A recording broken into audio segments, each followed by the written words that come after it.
Hello and welcome to IMC Charlotte. My name is Thia Powers, and I'm one of 6 active Dharma leaders, 8 total Dharma leaders in our Charlotte community here. So, a couple of weeks ago, I spoke about awareness as a doorway to realization, to knowing the liberating truth of our being firsthand. And the examples that were given were from the 4 foundations of mindfulness. Although the term 4 foundations was not used, we're mostly concerned in our practice with observing the body and the breath, working with our feelings and our thoughts. And then the 4th foundation would be dhammas, which are the natural laws and the great universal truths that we can observe and discover in our lives. So, the main point that I hope to make last week and again tonight is that energy and awareness permeate everything we do all the time. And when we're sitting for meditation together or alone, we're developing that ability to dwell in energy and awareness that's already always there. We're just practicing lining up with the way things are, or we're resisting lining up with the way things are, and then we're causing experiencing suffering and causing suffering. So tonight or today is more along that line of training in these ways of liberation from suffering and realizing the way things are. Tonight, I want to touch on one of the eightfold factors to the path of waking up, and there's a handout on the seats that have been given out in the meditation hall. This is a re-recording, and so most of you have already received this particular handout about the Noble Eightfold Path. So if you would like this handout and you have not received it, you can reach out to me at communications@imccharlotte.org. I'll be happy to send that to you. So we're practicing awareness through mindfulness meditation, and we are hopefully experiencing greater and greater awareness of our body, our emotional tones, our thinking, the way that we respond to things, and we're maybe becoming able to sense some things before we speak them or before we do them. We can tap into that millisecond, that pause, that allows us to have agency over our response. And this is not a little thing. This is a big insight. We're not being tossed around by thoughts and emotions anymore. We're able to have a little bit of choice about how we respond, speak, and act and think. You've heard people say things like, oh, before I knew it, it was just coming right out of my mouth, or I can't believe I did that. And I know that I'm certainly guilty of that behavior. And so I want to tell a very brief Zen story that addresses this very thing, where the student asks a Zen master, Master, what is the goal of a lifetime of practice?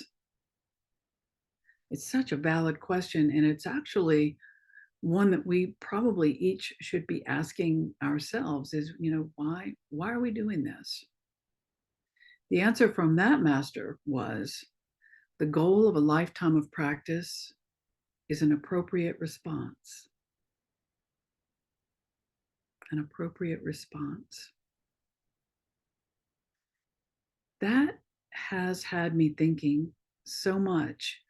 What if our practice of awareness, of sitting, of mindfulness, of training in ethical behavior is all about developing a capacity to respond more skillfully to this entire spectrum of life experience, just to be able to respond in the most skillful and beneficial way. That makes sense to me. An appropriate response. So the Dhammapada in verse 36 says, "Wonderful indeed it is to subdue the mind, so difficult to subdue, ever swift, seizing whatever it desires." Speaking to that tendency to do and say whatever occurs to us in the moment as the best thing, rather than finding that pause for the most skillful thing. That same verse says, "A tamed mind brings happiness." So it would seem that awareness and self-control are major components for happiness for self and for others. Or I would say happiness for self and others are the natural byproducts of practicing awareness and self-control. Wonderful indeed it is to subdue the mind. And this specific practice that I'd like to look at tonight is one of the 8 actions that, if practiced consistently in tandem with the other 7, but you can start anywhere on this eightfold path, can release us from future suffering, not only suffering here and now, but rebirth and future suffering. This is the teaching, one of the teachings from the Eightfold Path to Liberation. And your first clue about tonight's topic is, for its size, the tongue is by far the strongest muscle in the human body. And I'll add, for its size, it can certainly do the most damage and harm. So tonight I'd like to look at an aspect or some aspects of skillful speech. There's so much to say about this. An aspect of behavior that the Buddha calls out explicitly. I think it's interesting. He doesn't mention hearing or seeing or touching, or, well, he mentions thinking a lot, but speech he really spends some time with. He says, let's undertake ethical behavior in our speech as an antidote for our suffering. So these are the guidelines for how to speak and communicate skillfully. That we speak, first of all, what is true, that we don't lie. And the interesting thing, important thing, is that this includes exaggeration. That we speak, number 2, what is timely. So even if it is true, is it a good time to mention it? It might be hurtful, harmful. Even if it's true, not necessary to mention it now. So be skillful with the timing, especially if we're angry or resentful. We may want to keep what we're thinking to ourselves, even if it's true. The third consideration is it gentle or kind? Consider how we deliver things, the tone of voice, what is the mental state. And this is how we look at our harsh talk. This is what tempts back the inclination to swear, to be hostile and loud. Usually, if we consider how we are delivering things, it tends to come across more wholesome and more kind. And number 4 is speaking what is purposeful. Is what I'm saying improving somehow on the silence? Or am I just filling the silence with chatter, wasting time? Purposeful. The 5th thing to consider is a mind of loving friendliness when we speak. And this, to me, really addresses the issue of gossip. And I think if we speak as if the person that we're speaking about were standing beside us, or certainly within earshot, That's a wonderful rule. And I know there are certain people who have chosen to just not speak about people if they're not in the room or not present. So that's another interesting way to approach speaking with a mind of loving friendliness and avoiding gossip. So when we avoid this kind of speech, we're we're not creating division or discord. Instead, the intention is to create harmony, good vibes with your words. As students of the Buddha Dharma, these then are the standards. We're speaking in truth, we're speaking in a timely manner, we're speaking kindly, and we have a sense of purpose about what we say, and we're creating harmony, not division. Beth Roth, writing for Tricycle magazine, states, the practice of right speech also requires that we attend to karma, or the law of cause and effect. We repeatedly observe that different kinds of speech create different kinds of results. We know, even without thinking about it, that using speech in certain ways brings suffering, while speaking in other ways creates harmony and fosters happiness.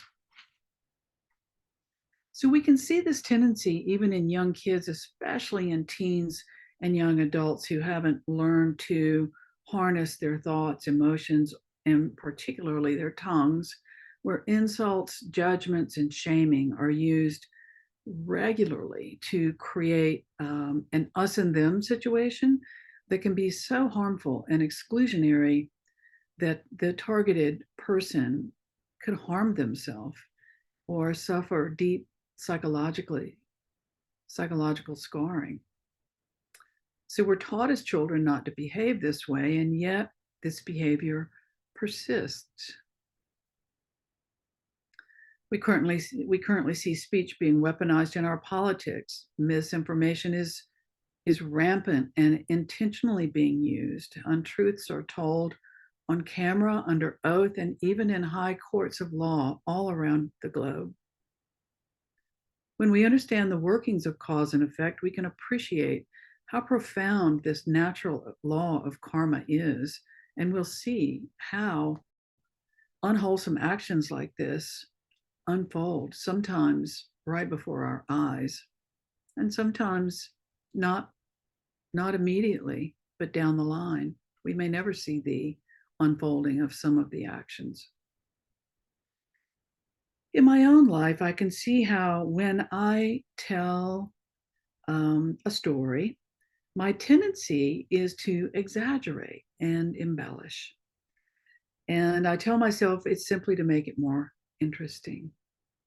But is it because I want to be entertaining or because I want to seem more interesting to those listening? Sometimes I feel like I'm simply entertaining myself, telling a tall tale. These things are worth paying attention to. The tendency to exaggerate, if left unexamined, can create agitation in the mind and heart because it feeds the never enough monster, inflating, creating the opposite of being easily satisfied. It's the more aspect of the self showing up. So keeping it simple and keeping it true are the best bets here. Unless you're a professional storyteller, and maybe the goal there is just to create the most fanciful tale you can possibly spin, but usually with that, there's a disclaimer letting folks know that that's exactly what you're doing. And so that's a different story, literally. So even though small, the practice of regular untruths clears the way for bigger ones. With mindfulness, I see that I do this. I've been seeing it. And now I've personally asked a couple of my friends to help me with it, just to help me name it right when it's happening. Thea, you're doing it again. And I have to say, it's been pretty humbling, kind of funny at times, but also not. Um, I'd like to push this aspect of myself away because it feels out of integrity, and it is. The Dharma teaches me about loving friendliness. This is how, when I exaggerate or tell a small untruth, also known as a lie, this is when I pull myself close and shush the judging part of myself and realize that this moment is okay just how it is. It doesn't need to be embellished, and I can kind of just look at um, that feeling not enough. Maybe examine that. Sometimes we come from a place of insecurity when we do this, a place of not knowing, and that not knowing is just part of life. That being comfortable with not knowing is a pretty masterful skill to relax into. None of us knows it all. None of us. So that fact in and of itself inclines me to be kind. I think of an insecure child or a confused child, putting on the facade of bravado, covering up the fact that they don't really know what they're doing or what's going to happen next. And I believe most of us can find these parts inside of us. Insecure, confused, not sure. But instead of being harsh with that part or pretending that that's not the case, we can learn to pull these parts close and tell ourselves it's okay not to know. It's really okay just the way it is. This develops our capacity for self nurturing, which, interestingly enough, many of us don't have that skill down yet. And it's pretty important, particularly if we're going to take care of each other. So if you have the tendencies towards unskillful speech, and it's very common, maybe you can begin to see it for what it is and understand it with some compassion and learn to pull that part of yourself close and just let that stuff go. The Dhamma says patience and forbearance are the highest personal disciplines. I think that's a sweet thing to remember. So, this investigation today into nonviolent communication and skillful speech opens my mind that on a larger scale, harmful speech and harmful writing is a significant part of our current cultural issues. Maybe it always has been, but with the advent of digital sharing and social media, it's really rampant. In politics, the accusations and denials, and certainly in our intimate relationships, even that are breaking and then suddenly broken beyond repair, stem from too many years of not clear, not true, exaggerated, or not real communication. Words are such a powerful tool.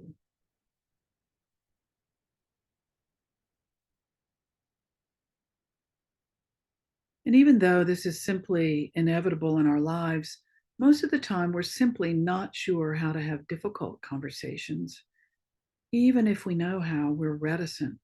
We're not willing to expend the extra energy that is required to risk being candid or risk the possibility of harming a relationship. Usually, though, the result of braving a challenging conversation, armed with an open heart and the willingness to really listen, results in deeper intimacy and more trust. Plus, then we have an increased skill set for how to do this. We have greater confidence that being willing to communicate in ways that feel scary often strengthen bonds instead of harming them. This, in and of itself, becomes its own form of intimacy. So, in closing, virtuous speech is a kind of communication that builds peaceful and happy relationships. It builds trust and creates harmony. This is so important in our families and with our friends, in our communities, and in our larger communities, especially. The Buddha Dharma says, mind is the forerunner of all things. What if we made it a priority to train our hearts and minds to more frequently and incline towards kind words, towards friendly words, towards honest and timely words, and towards patience with ourselves and others? I bet if we did choose this, we would notice more virtue in our speech, more harmony in our relationships, and that sweet, deeper intimacy with others. Consider tonight as we close that if we strive, we should simply strive to know what is true. So I invite you to try this on for yourself and see if you find some truth in it. Thank you so much for listening tonight, and I look forward to hearing your comments about today's talk.